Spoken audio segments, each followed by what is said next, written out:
चुतिया बहन का लौड़ा गाले देता है। इधर इसके घर पे कुछ नहीं बोलते, इसके गाले देते हैं। सकाळी मला म्हणे हेच भेटली आणून काही यायचा बस खतम जिरली मग जिरली आज इसको आता तोंडा किती घेतो रे फिर ये थोड़ा खुश हुआ आज। चल तू आज धन दाखव काय दाखवतं? अरे क्या माय गाइस, ये अब ये मुझे जन्नत दिखा वाला है। कुठे गांडू,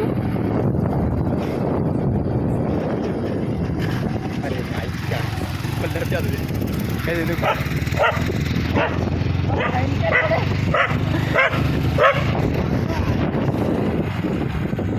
धरल ते गाडी गाइस, वो मुझे गांड अरे बंद कर ती नाही नहीं रे काय लॉकडाउन है मेरा आवाई मग गाइस, ये कुछ भी ये देखो। अरे क्या मैं गाड़ी धर रही, क्या मैं गाड़ी धर रही। अरे ऐक तो ऐक, मैं गाडी धर बोलले. अरे लागली.